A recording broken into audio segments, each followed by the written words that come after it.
അസ്സലാമു അലൈക്കും വറഹ്മത്തുള്ളാഹി തആല വബറകാത്ത്.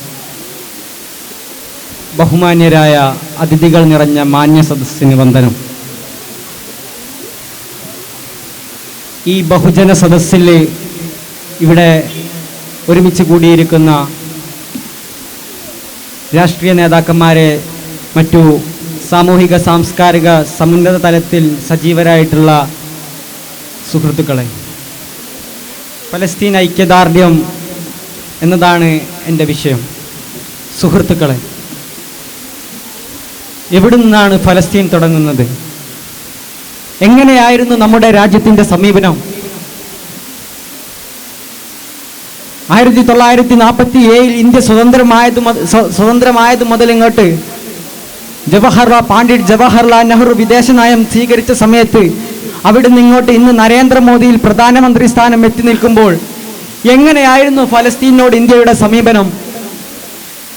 നമുക്കറിയാം, യാസീൻ അറഫാത്തിനെ ഇന്ത്യയിലേക്ക് വരുത്തി യാസീൻ അറഫാത്തിനെ ആതിഥേയത്വം സ്വീകരിച്ച ഇന്ദിരാഗാന്ധിയുടെ ഗവൺമെന്റ് ഭരിച്ച പൈതൃകമുള്ള ഇന്ത്യയാണ് നമ്മുടെ ഇന്ത്യ. ജവഹർലാൽ നെഹ്റു ഫലസ്തീനോട് സ്വീകരിച്ച വിദേശ നയത്തിന്റെ തത്വം എന്താണെന്ന് നമുക്കെല്ലാവർക്കും അറിയുന്നതാണ്. മാത്രമല്ല, ആ ഫലസ്തീൻ വിഷയം അവിടുന്ന് നെഹ്റു മുതൽ ഇങ്ങോട്ട് ഇന്ദിരാഗാന്ധിയും രാജീവ് ഗാന്ധിയും എല്ലാം തുടർന്നു പോകുന്ന ഒരേ സമീപനം. ഫലസ്തീനൊപ്പം ഇന്നിരുന്ന ഇന്ത്യ ഇന്ന് നരേന്ദ്രമോദിയുടെ കയ്യിൽ അകപ്പെട്ടതോടുകൂടി തന്നെ അതിൽ വർഗീയതയും അതിൽ മുതലാളിത്തത്തോടുള്ള താല്പര്യം, കോർപ്പറേറ്റ് ഭീമന്മാരോടുള്ള താല്പര്യവും എല്ലാം തന്നെ എത്തിച്ചേർന്നിരിക്കുകയാണ്. നമുക്കറിയാം, BJP ഭരിക്കുന്നത് രാജ്യത്ത് ആദ്യമായിട്ടൊന്നുമല്ല. ഇതിനു മുമ്പ് മൊറാർജി ദേശായി ഭരിച്ച സമയത്തും ഫലസ്തീനോട് സംയമനമാണ് പാലിച്ചത്. അതിനുശേഷം അടൽ ബിഹാരി വാജ്പേയി ഭരിച്ചപ്പോഴും ഇവിടെ BJP സർക്കാർ അവിടെ സംയമനമാണ് ഫലസ്തീൻ വിഷയത്തിൽ സ്വീകരിച്ചത്. കോൺഗ്രസിന്റെ എല്ലാ പ്രധാനമന്ത്രിമാരും അവസാനം നരസിംഹറാവു കഴിഞ്ഞ് UPI സർക്കാർ മൻമോഹൻ സിംഗ് വരെ ഫലസ്തീൻ വിഷയത്തിൽ സംയമനമാണ് സ്വീകരിച്ചത്. എന്നാൽ 2014 അധികാരത്തിലേറിയ ഈ നരേന്ദ്രമോദിയാണ് ഇപ്പോഴുള്ള ഫലസ്തീനോടൊപ്പം നിൽക്കാതെ ഇസ്രായേലിനൊപ്പം നിൽക്കുന്നത്. എന്താണ് അതിന് പിന്നിലുള്ളത്?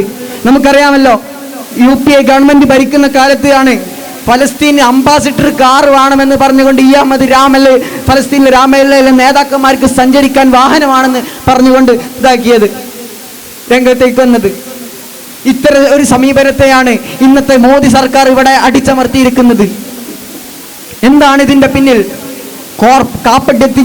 കാപ്പട്യത്തിന്റെ കോർപ്പറേറ്റ് ഭീമന്മാർക്ക് കുടപിടിച്ചു കൊടുക്കുന്ന മോദി സർക്കാർ ഇവിടെ ഒരുമിച്ച് കൂടിയിരിക്കുന്ന ഈ ജനസാഗരത്തിന്റെ മാനസാധികേന്ദ്രത്തിൽ നിൽക്കുന്ന ഈ വിശ്വഗ്നിയെ നിങ്ങൾ തിരിച്ചറിഞ്ഞിട്ടില്ലെങ്കിൽ 2024 വരുന്ന തെരഞ്ഞെടുപ്പിൽ നിങ്ങൾ അത് കൊണ്ടറിയുക തന്നെ ചെയ്യേണ്ടി വരും. സർക്കാരെ, നിങ്ങൾ അത് ഓർക്കുന്നത് നല്ലതാണ്. എന്തർത്ഥത്തിലും ഫലസ്തീനുമായിട്ട് ഇന്ത്യയുടെ ആ പൈതൃകം നഷ്ടപ്പെടുത്തിയിരിക്കുകയാണ് നിങ്ങൾ ചെയ്തിട്ടുള്ളത്. മോദി സർക്കാർ ഒരു കാര്യം ഓർക്കുന്നത് നല്ലതാണ്. അധികാര കസേരയിൽ പാവങ്ങളുടെ മനസ്സിനെ മനസ്സിലാക്കാതെ അധികാര കസേരയിൽ ഹീറോയിസം ചമച്ചിരിക്കുന്ന മോദി സർക്കാരെ, അങ്ങ് എല്ലാ കാലത്തും അവിടെ തുടരുമെന്ന് വിചാരിക്കണ്ട. നിന്റെ അധികാരത്തിന്റെ ആ സിംഹാസനം കെട്ടിയടച്ച് പിണ്ടം വെക്കാൻ ഞങ്ങൾക്കറിയാം. അതിന് 6 മാസങ്ങൾ മാത്രം നീ കാത്തിരുന്നാൽ മതി എന്ന് പറഞ്ഞ് കൊണ്ട് ഞാൻ ഈ